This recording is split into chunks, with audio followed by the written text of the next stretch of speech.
एक बार की बात है, एक लड़का था जिसका नाम सबल था, जो नगर में रहता था। वह अपने जीवन से बहुत निराश था। उसकी निराशा का कारण यह था कि वह अब तक अपने जीवन में कुछ नहीं कर रहा था।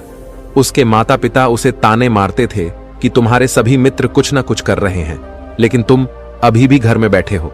दोस्तों के बीच भी अक्सर उसका मजाक उड़ाया जाता था। वह कहीं जाता तो लोग उससे पूछते कि तुम क्या करते हो। उसे यह बताने में भी शर्म आ रही थी, क्योंकि वह कुछ नहीं कर रहा था। धीरे धीरे उसने रिश्तेदारों से मिलना जुलना कम कर दिया और लोगों से मिलना भी बंद कर दिया। वह ज्यादातर समय घर पर ही रहता था। वह अकेला रोता और भगवान को कोसता और अपनी किस्मत को दोष देता रहता है।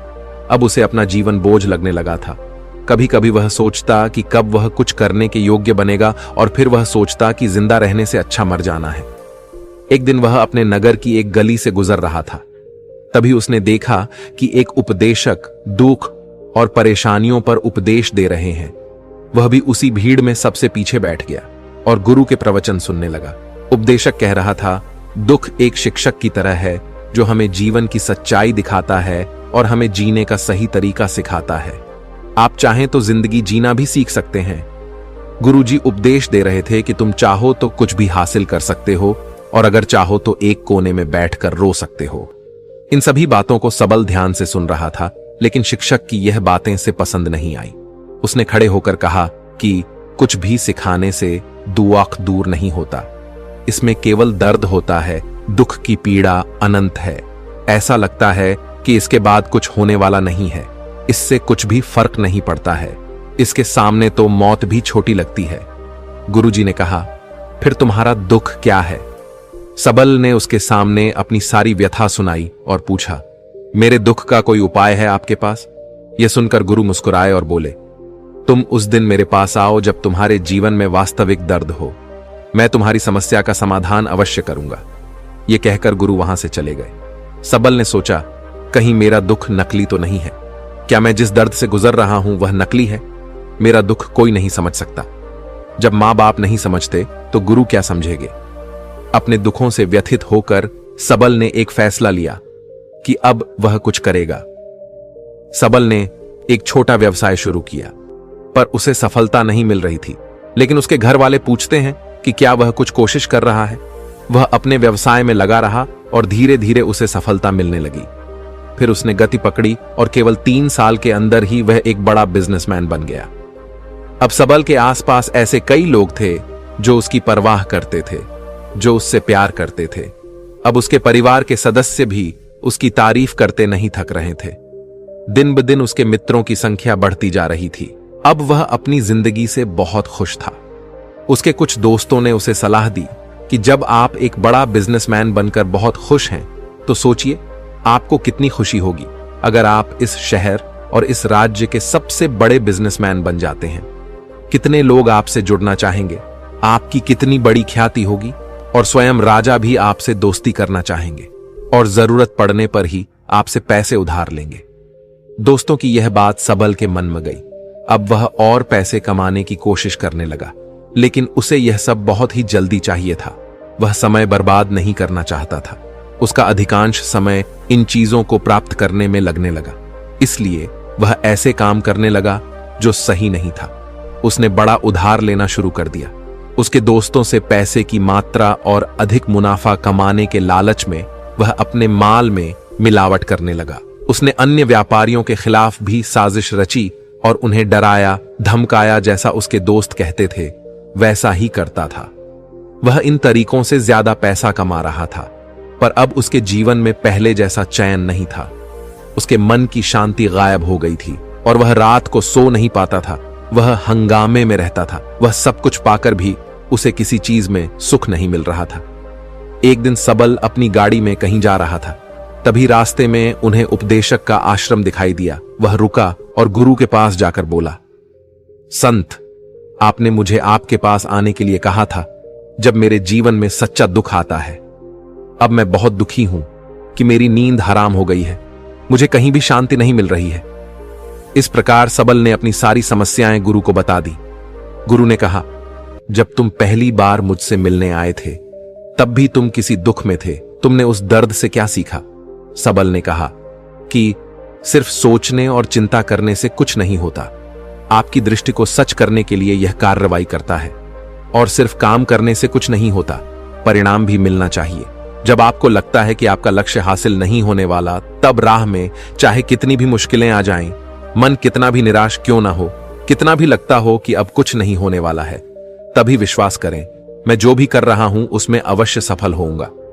खुद पर ध्यान दो, लोगों पर नहीं। लोग केवल सफल लोगों का सम्मान करते हैं। कोई कितना भी अच्छा क्यों ना हो, वह हमेशा लोगों की नजरों में बोझ बने रहते हैं। यह सब सुनकर उपदेशक मुस्कुराया और बोला, जब आपके पास है तो यह वास्तविक दुख नहीं है। अपने जीवन में वास्तविक दुख आए तब मेरे पास आओ, मैं उसे ठीक कर दूंगा। सबल ने जाते समय साधु को सोने के सिक्कों से भरा घड़ा भेंट किया। घड़े को देखकर गुरु ने कहा कि यह मेरे किसी काम का नहीं है, उस पेड़ के नीचे गड्ढा खोदकर गाड़ दो।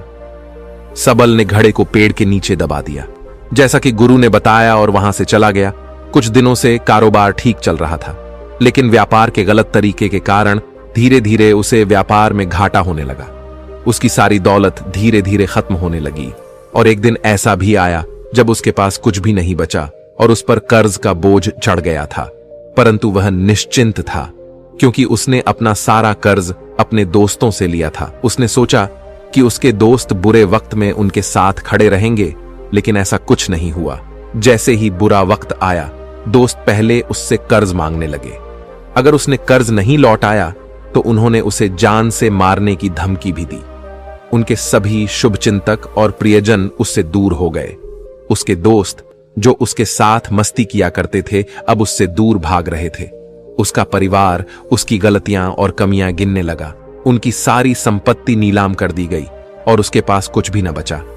जब उसने अपने पिता से मदद मांगी, पिता ने कहा कि मेरे पास थोड़ी सी संपत्ति है, मैं तुम्हारी मां को क्या कहूंगा अगर मैं तुम्हें दे दूं। यह संपत्ति हमारा अंतिम उपाय है।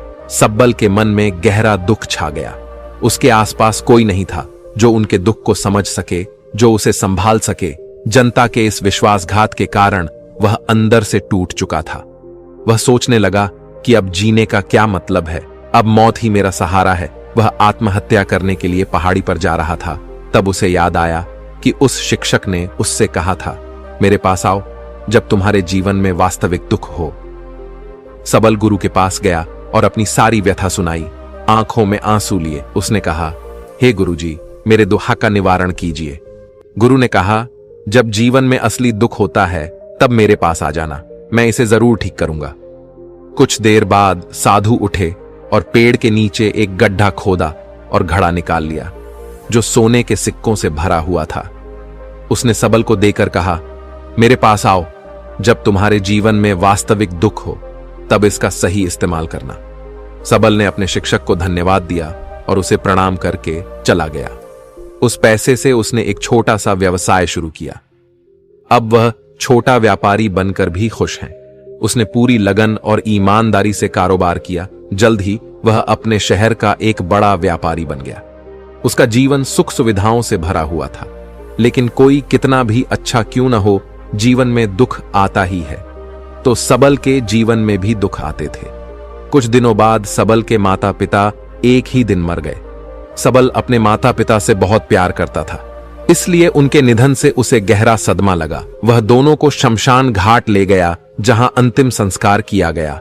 वहां उसने अपने माता पिता का शव जलता हुआ देखा तो उसका मन बेचैन हो उठा। उसके मन में कई सवाल उठने लगे।